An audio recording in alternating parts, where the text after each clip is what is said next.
Rick and Susan had a perfect life, a spacious house in a peaceful neighborhood, two adorable children, well-paying jobs, and financial stability. However, inside the Wamsley residence lurked dark secrets, which began to unravel after the police received an unusual call to 911. Christmas was approaching when police in the quiet town of Mansville, Texas, responded to an open-line call to 911.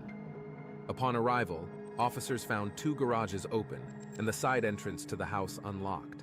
Inside, they encountered a shocking scene. Rick Wamsley, a beloved local accountant, and his cheerful wife Susie had been deprived of life in their own home. It appeared the crime had actually occurred long before the emergency call was made. Rick and Susie Wamsley were friends during their high school years in Oklahoma in the 1970s. They weren't exactly high school sweethearts, just classmates who stood out to each other. Years later, while Rick studied at Oklahoma State University and Susie at a state Christian college, the young people rekindled their school-age fondness and unexpectedly began dating. Eventually, their youthful affection blossomed into serious feelings. Rick and Susie decided they wanted to start a family, have children, and grow old together. The couple wed, and in 1978 they welcomed their baby girl, Sarah, followed by their son, Andrew, 6 years later. Rick qualified as a certified accountant and worked successfully in the oil and gas industry. Over the years, the family moved several times.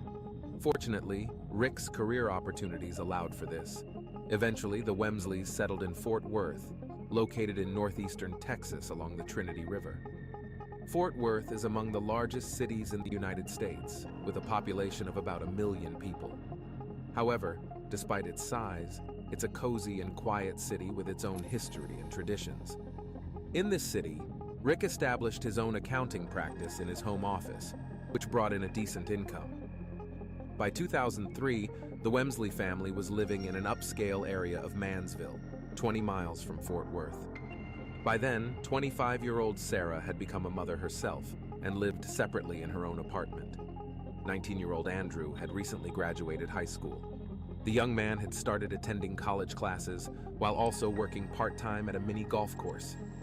Rick and Susie had a very happy marriage. In July 2003, the couple celebrated their 25th wedding anniversary with friends and family, and in December of that year, they wanted to throw a fun family celebration for their 25th Christmas together. Susie prepared thoroughly for this day. She spent hours selecting decorations and gifts for her loved ones, adorned her house inside and out with all sorts of garlands, and placed Christmas figurines in the yard. A large tree with bright lights and colorful ornaments was set up in the living room, with boxes and packages of presents for the whole family underneath. The woman lovingly wrapped each gift, imagining how her loved ones would rejoice when they found what they had dreamed of under the tree.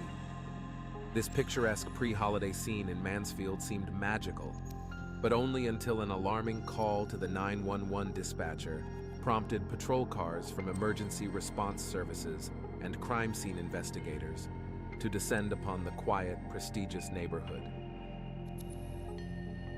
Friends, over 90% of viewers watch videos without subscribing to the channel. Check if you're subscribed. If not, please be so kind as to subscribe to the channel to support me. On December 11th, 2003, at 11:41 p.m., an operator in Mansville received a phone call from the Wamsley family home. There was nothing but silence on the other end of the line. This could indicate that someone clearly needed help, but couldn't speak. Showing vigilance, the dispatcher sent a patrol car to the family's house. Arriving at the possible incident site, police officers circled the house and peered through the windows. Getting no response to ringing and knocking on the door, but finding the side door leading to the garage left open, the officers entered the home. They walked through the kitchen and noticed that the landline phone, attached to the wall, had been taken off the hook and left lying on the kitchen table. Moving into the living room, they found the lady of the house, 45-year-old Susie Wamsley. She was lying on the couch and was already cold to the touch. In the foyer near the front door, law enforcement found the head of the family, 46-year-old Rick. He was lying in a pool of blood, and unfortunately, no one could help him anymore. At 0:17, paramedics arrived and confirmed the conclusion that Susie and Rick were dead. The house was immediately cordoned off, and an investigation began. The bodies of the deceased owners were sent to the forensic laboratory. The autopsy revealed that the woman died from a gunshot wound, but that wasn't all. She had received 7 stab wounds. Presumably they were inflicted after her soul had left her body. Most likely Susie had dozed off in the living room while watching TV when she was attacked. In the same room, near the rug by the fireplace, detectives found 2 bloody palm prints that could have been left by the perpetrator. They also found a bullet, 2 pieces of a blue plastic hair clip, and another piece of plastic on the floor nearby. Rick met the same fate as his wife, though perhaps not as quickly. Bullet holes in the headboard of the bed in the master bedroom indicated that the attack on the head of the family began in this room before moving to the hallway. There was no blood in the bedroom. It was assumed that Rick woke up from the gunshots and either ran out of the room or attacked the intruder himself, rushing out of the master bedroom. Apparently, the man wasn't going to give up easily and put up resistance. A tuft of hair in his left hand spoke of a struggle and became valuable evidence in the investigation. Rick Wamsley was also shot and received approximately 11 knife wounds to his back. Detectives didn't want to miss anything and meticulously examined every room in the house, every carpet, and every piece of furniture for evidence. The hair in Rick's hand and the fragment of a broken hair clip found on the living room floor were sent to experts for DNA sampling. The Wamsleys' spacious home was thoroughly checked for fingerprints, and each room was searched. Investigators looked for signs that the well-off family might have been robbed. Perhaps the owners woke up at the most inopportune moment and startled the thieves, forcing them to use weapons. But the number of stab wounds made them think twice. However, this theory was dismissed after nearly $15,000 in cash was found in the master bedroom. Even in a cursory search, a criminal would have found and taken this money. But given that it remained in the bedside table, the robbery theory was deemed unviable. As it turned out a little later, no valuables were missing from the house, and there were no signs of forced entry. Neighbors and friends, shocked by the terrible news, shared their thoughts with the police. They couldn't imagine who could have done this to Rick and Susie. They were very nice, wonderful people who often entertained guests in their home and were always ready to help those in need. Such an unexpected tragedy in a quiet neighborhood, unfolding on the eve of the holiday, made people worry and fear for their lives. Rick and Susie Wamsley seemed to have an ideal life. They lived in a spacious house. Rick worked as an accountant whose practice thrived. He also enjoyed working in the yard and taking his son to Texas Rangers baseball games. Susie was a housewife who kept the family home in order and cared for the children. In her free time, she always tried to devote joint activities with her son or daughter. But what happened behind closed doors was significantly different from the external picture. According to some close ones, there was always tension inside the Wamsley house, especially regarding the 2 children, Sarah and Andrew. As a teenager, the girl was kicked out of the house for behaving inappropriately. As a result, Sarah became pregnant at 19 and entered into an unhealthy relationship with her daughter's father, a man named Todd Cleveland. She also constantly argued with her younger brother Andrew. The teenagers never felt much love for each other. According to Sarah's ex-boyfriend, the Wamsley family was always skeptical of outsiders. Even their friends, Susie and Rick, allegedly suspected of pretending, believing that they just wanted something from them. In this context, growing prosperity seemed more of a hindrance to their happiness than a blessing for life. According to some reports, the Wamsleys' married life was unstable, although they tried not to show it in public. In the Wamsley family, there was an agreement that if the children enrolled in college and studied there, they would receive financial support. This arrangement didn't work out with Sarah, but Andrew convinced his parents that he was determined to fulfill his promise to them. Susie and Rick gifted their son a new white Mustang, paid for insurance, and provided money for expenses. Andrew lived in the family home without contributing to the household budget, and everything seemed wonderful. The only problem was that the young man didn't fulfill his part of the agreement. Andrew, like his sister, dropped out of college without completing his education. When his parents eventually found out about this, they cut off all financial support. But Susie and Rick didn't go so far as to throw the boy out of the house. While tension persisted in the family, 19-year-old Andrew decided to spend most of his free time hanging out with friends at the local Pancake House, a restaurant that specialized in breakfasts. It was there that a friend introduced him to his sister, 19-year-old Chelsea Richardson. Sarah Wamsley was informed of her parents' death at 4 a.m. after their bodies were discovered. However, the younger son Andrew was nowhere to be seen. The police had already turned to the media asking anyone who had seen the teenager's car to report its whereabouts. But while forensic experts continued to work at the scene, a white Mustang pulled up to the Wamsley house. Rick and Susie's younger son Andrew and his girlfriend Chelsea Richardson got out of the car. These two had been hanging out at Chelsea's for several days. That morning they were watching the news and learned about the tragedy at the family home. The young people were immediately asked to follow a service vehicle to the police station for questioning. The conversation with Andrew lasted about 45 minutes. The guy hadn't been to his home for several days and hadn't communicated with his parents. It turned out that all this time he had been living at his girlfriend Chelsea's place. Apart from fresh scratches on Andrew's hand, there was nothing suspicious in his story. The young man was free to leave the police station, but before he did so, he was asked to sign a consent form allowing investigators to search his car. In a conversation with his sister after the interrogation, Andrew said that forensic experts would surely find their mother's blood in the Mustang. According to Andrew, the woman had recently cut her finger and then drove to the store, for some reason taking her son's car. So this would explain the presence of possible blood drops. Chelsea Richardson's story at the police station completely matched Andrew's testimony. They had spent the last 2 days together and had been inseparable since they met and started dating last fall.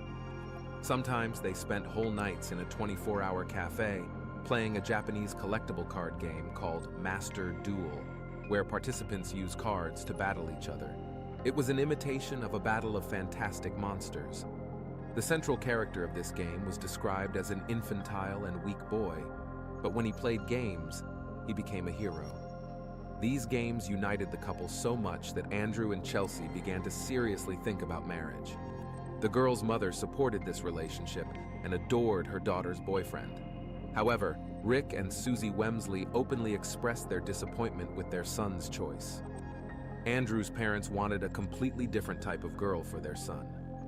The Richardsons lived on the outskirts of Fort Worth, in a place known as the Blue Collar District, or simply the working class area.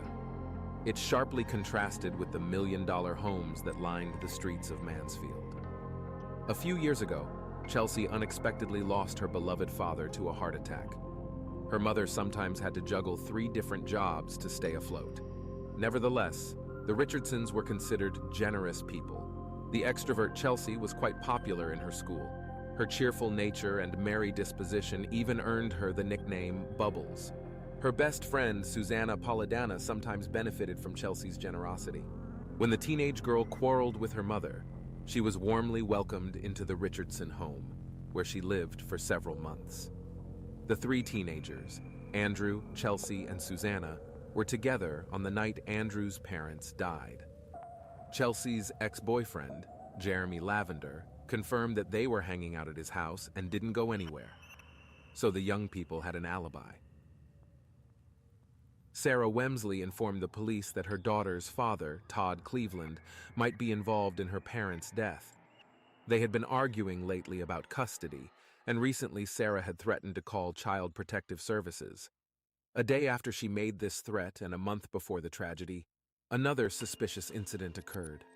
In early November, Sarah was returning home with her parents after horseback riding lessons. They were driving through a neighboring town looking for a place to eat. Suddenly, her father's Jeep was jolted. Rick thought that perhaps a large stone from the road had hit the car, but when he stopped to check the damage, the family was surprised to discover it wasn't a stone. There was a bullet hole in the rear of the vehicle's body. Frightened and confused, Susie quickly made 2 phone calls. For some reason, she first called her son Andrew, not the police.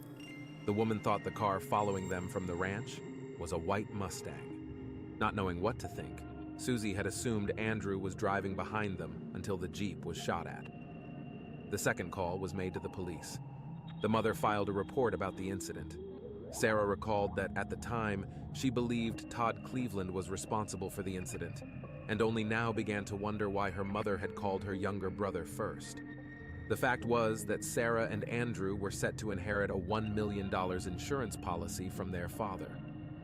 Additionally, their family home was valued at about $1,650,000, and there was around $100,000 in cash, plus other assets left by Rick and Susie. Investigators checked Sarah's suspicions and eventually ruled out her former partner Todd as a suspect. Given the financial benefit and family tension, both Wamsley children remained of greater interest to investigators. However, DNA analysis and fingerprinting didn't reveal matches with any family members. There was no evidence that Rick and Susie's son and daughter were connected to the crime scene in any way. Despite this, Sarah filed a petition to block Andrew from inheriting any family assets. She believed he was responsible for their parents' deaths and feared her brother might want to get rid of her too. Although forensic examination of Andrew's car confirmed the presence of blood on the back seat and headrests, the Mustang had been thoroughly washed. Therefore, experts' attempts to collect a viable DNA sample were unsuccessful. Law enforcement couldn't even confirm whose blood was left in the car. Several months after Rick and Susie Wamsley's tragic deaths, the investigation reached a dead end. The district attorney needed more information, so the police department decided to convene a grand jury and start issuing subpoenas to those who were connected to the deceased couple in some way. They began by verifying the son and daughter's alibis. Jeremy Lavender, Chelsea's ex-boyfriend, testified under oath that Andrew and his friends were with him that night, providing a solid alibi. Chelsea's best friend Susanna said the same thing after giving her testimony. Additionally, Susanna voluntarily agreed to provide a DNA sample to compare with evidence from the crime scene.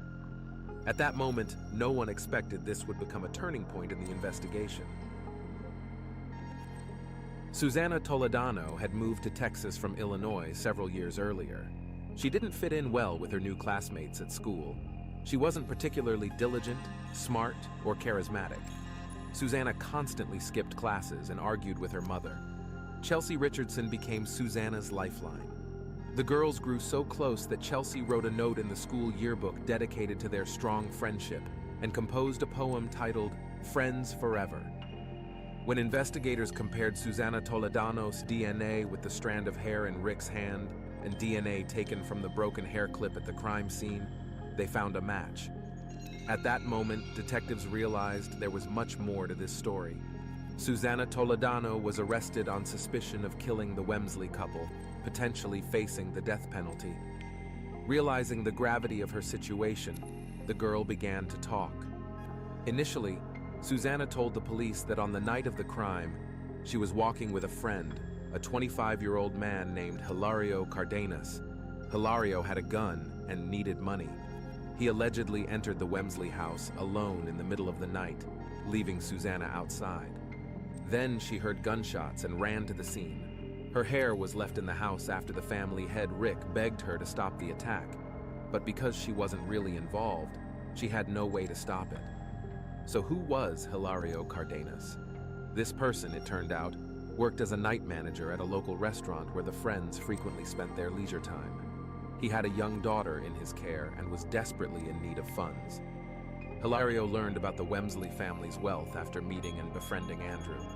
During questioning, Hilario denied involvement in the attack, but admitted to acquiring a gun for $200 at Andrew Wamsley's request. Andrew, his girlfriend Chelsea, and Susanna Toledano wanted to practice target shooting at an acquaintance's farm. Investigators sought to confirm the night manager Hilario's story and started with the owners of the property, where the teenagers allegedly practiced shooting. The property owner turned out to be a friend of Chelsea's mother, and she indeed confirmed Hilario's words. A few months before the tragedy, Andrew, Chelsea, and Susanna came to her approximately 3-acre plot and took turns practicing shooting at a small pond. The woman had never seen or heard anything about Hilario Cardenas, who subsequently gained the police's trust by passing a lie detector test. The pond on the farm property was drained, and forensic experts collected bullets from the bottom. Investigators concluded that Hilario was telling the truth. The three teenagers had indeed been practicing their marksmanship for several months in preparation for the crime. The bullets fired in the Wamsley house and the bullets from the bottom of the pond matched. Thus, Susanna's initial version, accusing Hilario of attacking the Wamsley couple, fell apart. But she was given another chance to tell the truth and directly accuse her best friend. This time, the story she told was more intricate. Don't forget to subscribe to the channel if you like this video. It's really important. According to Susanna's new account, the three teenagers spent nights at a local cafe plotting their sinister plans. They calculated that after Rick and Susie's deaths, Andrew would inherit over $1 million. This sum would set them up for life. The friends could live together. Susanna could finally quit her hated, low-paying job and buy a new car.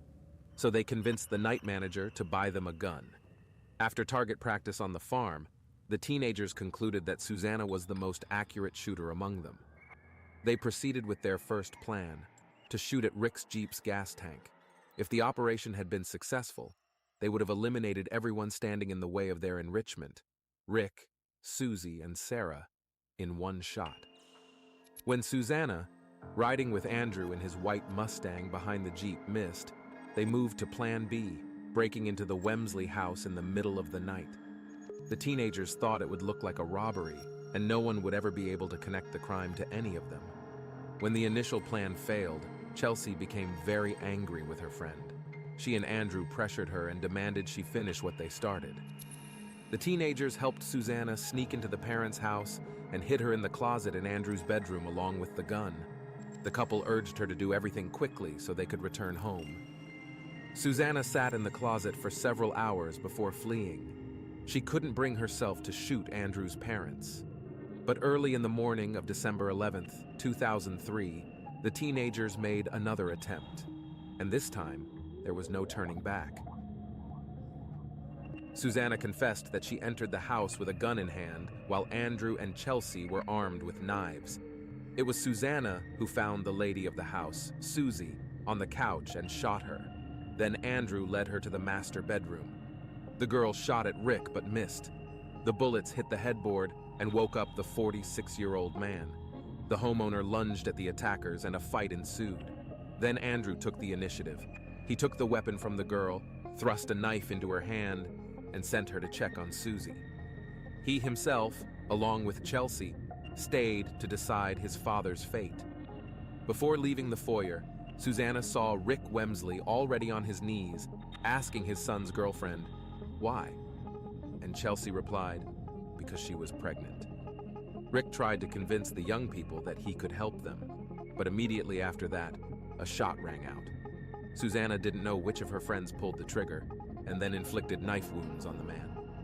In exchange for testifying against her friends, Susanna Toledano was able to avoid the fate that now awaited Chelsea and Andrew.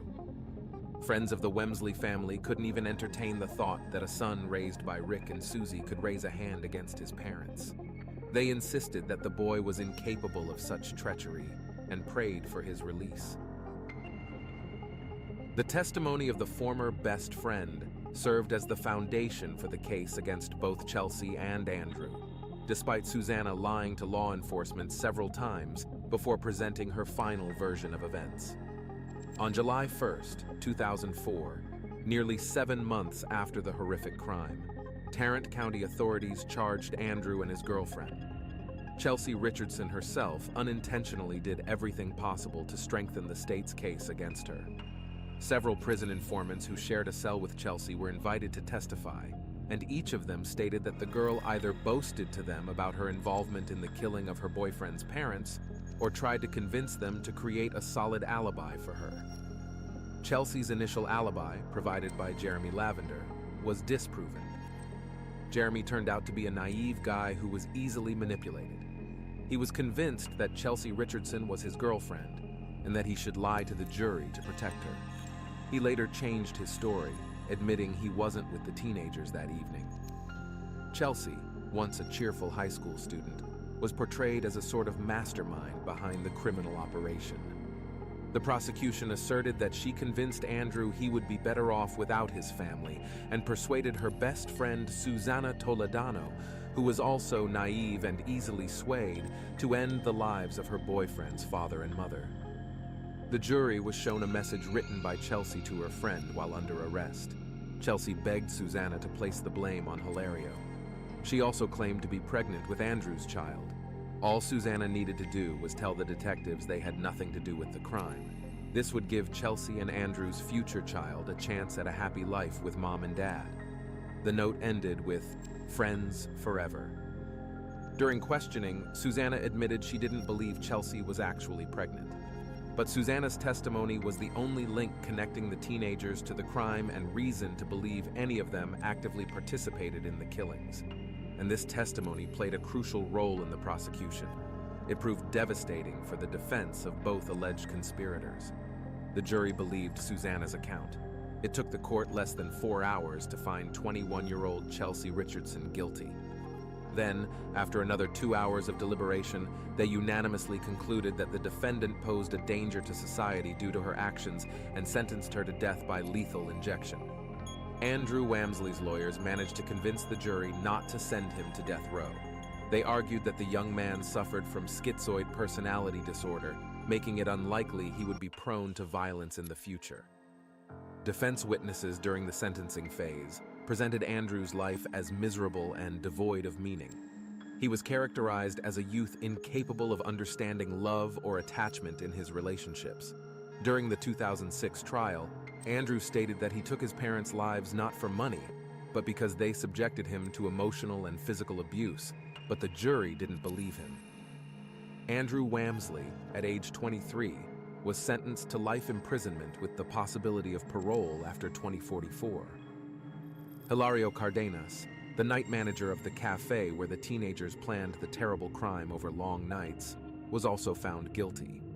Although he didn't directly participate in the attack, he was charged with the less serious offense of conspiracy to commit a felony and sentenced to 50 years in prison. He became eligible for parole after serving a third of his term in 2023. Chelsea Richardson, the apparent mastermind of the entire operation, spent just over 10 years on death row in Texas. In early 2012, her legal team succeeded in having her death sentence commuted to life imprisonment. This was prompted by Susanna Toledano's statement that she could have prevented the killings. The defense portrayed Chelsea's best friend, not Chelsea herself, as the key figure in the conspiracy. Susanna Toledano is currently incarcerated. She will be eligible for parole in the spring of 2034.